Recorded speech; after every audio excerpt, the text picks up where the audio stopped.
Hello friends, welcome back to my YouTube channel. तो friends, Colors के इस upcoming episode में हम क्या देखेंगे उसे जानने से पहले मैं आपसे कहना चाहूँगी, अगर आप चैनल पे नए हैं और अभी तक आपने चैनल को सब्सक्राइब नहीं किया है तो प्लीज़ कर लीजिए, और वीडियो अच्छी लगा करे तो प्लीज़ लाइक कर दिया कीजिए।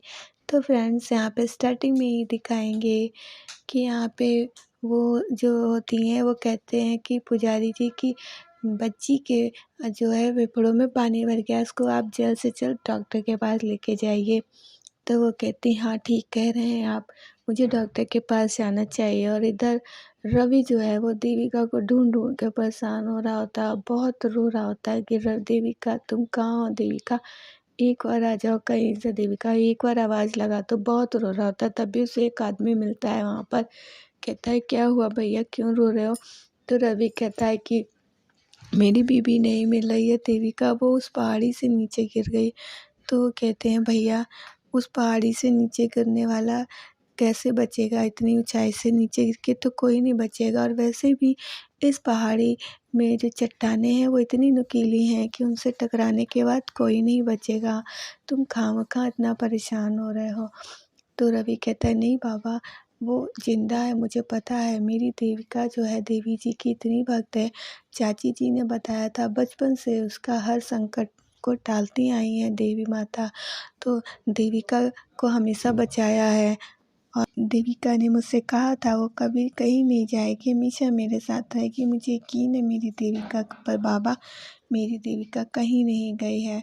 तो पापा कहते हैं अगर तुम्हें इतना ही यकीन है मैया पे, तो ऐसा करो, ये तो तब संभव हो सकता है जब वो ऊपर से गिरी हो, सीधे नदी में गिरी हो, और वो उस नदी का बहाव उधर जाता है तो तुम उधर जाओ। अगर वो जिंदा होगी तो तुम्हें उधर ही मिलेगी, क्योंकि नदी का बहाव उधर जाता है। वो कहता है ठीक है बाबा। वो कहते हैं बेटा परेशान मत हो, और जिंदा होगी तो मिल जाएगी, नहीं तो वो कहता है नहीं बाबा ऐसे मत कहो, मुझे पता है मेरी देविका जिंदा है, उसे कुछ नहीं हुआ है, वो मुझे ज़रूर मिलेगी, वो मुझे कहीं छोड़ के नहीं जा सकती है, मुझे बाबा मुझे पता है। तो वो कहते हैं बेटा ईश्वर करे ऐसा ही हो, तुम्हारी बीबी जिंदा हो और तुम्हें मिल जाए। ठीक है बेटा, जाओ तुम उधर देखो जाके। वो कहता है हाँ बाबा, मैं उधर ही जा रहा हूँ। फिर वो उधर जो है दौड़ के वो चला जाता है, और इधर जो है ये उसे ले जाने के लिए उसको गाड़ी में बिठाती हैं, क्योंकि देविका को होश नहीं होता है तो बिठा लेती हैं। बार बार कहती हैं कि बेटा, तभी वो उसके हाथ में एक लॉकेट देखती जिस पे देविका लिखा होता है। तो कहती अच्छा, तो इसका नाम देविका है, मतलब देवी का अंश। तो सही में ये मेरे लिए ये देविका ही जो है अंश है, तो सही, और मैं इसका हमेशा ख्याल रखूँगी। वो ड्राइवर से बार-बार कह रही थी ड्राइवर जल्दी चलो।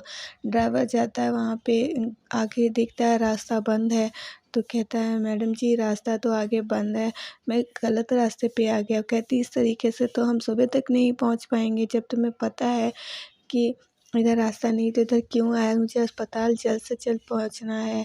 तुम्हें पता है अगर इसको कुछ हो गया ना तो फिर तुम जानते हो ना, तो जल्दी करो, मुझे जल्द से जल्द वहाँ पे पहुंचना ज़रूरी है, अस्पताल में इसको दिखाना है। तो वो कहता है हाँ हाँ मैडम जी। तो जो इनका ड्राइवर होता है वो जल्दी जल्दी ले जा रहा होता है। तभी फिर रास्ते में जैसे कि रास्ता बंद होता है ना, तो वहाँ पे रास्ता तो कहता है कि मैडम जी मुझे लग रहा है मुझे यहाँ के रास्ते पता नहीं है ना, इस वजह से मुझसे गलती हो गई। अब मैं यहाँ पे पहली बार आया हूँ, इससे पहले कभी आया नहीं, तभी शायद मैं रास्ता ढूँढ नहीं पा रहा हूँ मैडम जी, पर मैं देख रहा हूँ। मैंने सोचा था शायद इधर मिल जाए हॉस्पिटल तो बच्चे को दिखा देंगे, बट इधर कोई नहीं मिला, इधर तो गलत रास्ते पे ही मैं आ गया। वो कहती तो ध्यान से चलाओ, चलो जल्दी चलो। तो वो गाड़ी को मोड़ के वापस चल देता है दूसरे रास्ते पे। तो वो कहती मुझे जल्द से जल्द पहुँचना है, तुम समझते क्यों नहीं, इसकी तबीयत ठीक नहीं है, मुझे जल्दी से जल्दी दिखाना है, तुम ऐसा जल्दी चलो। तो वो कहता है हाँ हाँ मैडम जी मैं जल्दी चल रहा हूँ, बिल्कुल भी परेशान मत होइए। और इधर दिखाते हैं यहाँ पे जो है मंजू जी और ये लोग जो है उसको रवि को ढूँढते हुए आते हैं, फिर वो भी उसी आदमी से मिलते हैं। मंजू जी बताती हैं कि आपने एक लड़के को देखा जिसके लंबे-लंबे बाल थे, जो सुंदर सा था। तो वो कहते हैं, अच्छा आप उस लड़के की बात तो नहीं कर रही जिसकी बीवी उस पहाड़ी से गिरी है? तो कहती हाँ, हाँ, मैं उसी लड़के की बात कर रही। तो बताते हैं कि वो भी मुझे मिला था, बहुत परेशान था। मैंने उसको बताया कि वो उधर नदी के बहाव की तरफ गया, जाके देखो। मैंने ही उसको बताया कि अगर ज़िंदा होगी तो वो तुमको उधर ही मिलेगी, क्योंकि ऐसे तो ऊपर से गिरने पे कोई नहीं बचेगा, लेकिन नदी में अगर गिरा है तो वो उधर ही बह के जाएगा, तो तुम उधर चले जाओ। तो आप भी तो कहती हैं अच्छा, तो वो कहती है ठीक है, हम लोग भी उधर ही जा रहे हैं। तो इधर ये लोग जो है जल्दी-जल्दी कहते चलो, जल्दी-जल्दी जाने लगते हैं इसको रवि को ढूँढते हुए। ये लोग सोच रहे हैं कि कहीं सच में उन्हें मिल ही ना जाए देविका। और इधर ना रेखा जी बहुत परेशान हो रही होती हैं, उनको बहुत बेचैनी हो रही होती है। वो बार-बार पल्लवी से कहती, पल्लवी फ़ोन लगा, वो कहती है कि अरे माँ, आप क्यों परेशान हो रही हैं? फ़ोन वहाँ पे नेटवर्क इश्यू होगा, नहीं आ रहा होगा तो फ़ोन नहीं लग रहा पसंद। वो कहती है तू समझ क्यों नहीं रही है? मुझे बहुत बेचैनी है, अगर तू बात नहीं करवाएगी ना तो मैं और परेशान हो जाऊँगी। तू किसी को भी फ़ोन लगा, फ़ोन तो लगा, किसी को भी लगा। तो कहती है अच्छा ठीक है माँ, मैं साक्षी को देखती हूँ।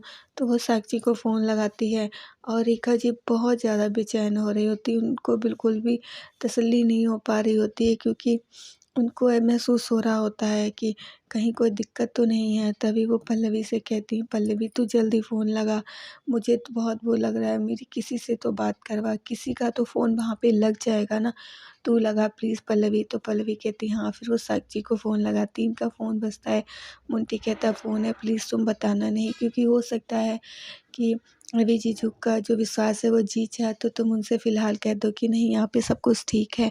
तो वो कहती है अच्छा, पर वो बात ही नहीं कर पा रही होती, फ़ोन जैसे-तैसे लेती है।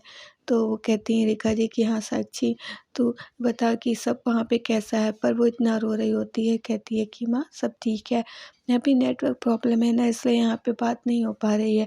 तो वो कहती हैं कि ये बता लाडो कहाँ है? लाडो से मेरी बात करवा, साक्षी को तू छुपा तो नहीं रही? वो कहती वो असल में हम लोग यहाँ पे ना अलग-अलग हैं। तो वो कहती सही बता साक्षी, मुझे लग रहा है तू कुछ छुपा रही, क्योंकि वो रो रही होती है ना तो उनको महसूस सा होता है कि साक्षी उनसे कुछ झूठ बोल रही है, तो वो साक्षी से कहती हैं। तो साक्षी जो है तुरंत मोंटी साक्षी से मोबाइल ले लेता है और वो कहता है कि नहीं आंटी, सब कुछ यहाँ पे ठीक है और कोई भी दिक्कत नहीं है, आप परेशान मत होइए। वो क्या है ना, वो यहाँ पे नेटवर्क की प्रॉब्लम हो रही है और साक्षी भी तो देखने गई, तो कहती है अच्छा तो क्या मेरी लाडो को ढूँढने के लिए वो गई है, बुलाने गई है मुझसे बात करने के लिए? तो वो कहता है नहीं आंटी, आप परेशान मत होइए, ठीक है, यहाँ पे जैसे ही हम लोग मिलेंगे आपसे बात करवा देंगे। लेकिन रेखा जी को लगने लगता है कि कुछ गड़बड़ तो ज़रूर है यहाँ पे, क्योंकि ये लोग जिस तरीके से बात कर रहे हैं, मेरी बात लाडो से नहीं करवा रहे हैं, तो कुछ तो प्रॉब्लम ज़रूर है। रेखा जी को ये सब बातें महसूस होने लगती हैं और रेखा जी जो है एकदम से सोचती हैं, तो मुंटी कहता है ठीक है मम्मी, मैं फ़ोन रख रहा हूँ, आप परेशान मत होइए, ठीक है। जैसे भी हम लोग की बात होती है, हम आपकी बात करवा देंगे, यहाँ पे सब कुछ ठीक है, आप बिल्कुल भी टेंशन मत लीजिए। पर रेखा जी को लगता है नहीं, कुछ तो गड़बड़ है। साक्षी पल्लवी कहती क्या हुआ माँ? कहती मुझे ऐसा क्यों लग रहा है, कुछ गड़बड़ है, ये लोग कुछ मुझसे छुपा रहे हैं। तो पल्लवी कहती नहीं माँ, ऐसा नहीं है, हो सकता है आपको लग रहा हो। लेकिन रेखा जी कहती हैं कि मुझे यहाँ पे बहुत बेचैनी हो रही है। और फिर इधर दिखाते हैं, यहाँ पे जो है ना ये लोग बात करते हैं, मोंटी भी समझा देता है उन्हें कि नहीं आप परेशान मत होइए, मगर रेखा जी शायद सब कुछ समझ जाती हैं, हालात जो है उनको समझ में आ जाते हैं। और इधर जो है वो उसको देविका को लेके जा रही होती हैं, पर ड्राइवर कहता है कि मुझे यहाँ पे समझ में नहीं आ रहा है, मैं क्या करूँ, कैसे पहुँचूँ, कुछ रास्ता समझ में नहीं आ रहा है, कुछ भी समझ में नहीं। कह रही क्या कह रहे हो? कह रहे मैडम जी मुझे कुछ भी यहाँ पे समझ में नहीं आ रहा है। कह रही मुझे जल्द से जल्द हॉस्पिटल पहुँचना है, तुम समझते क्यों नहीं हो यहाँ पे?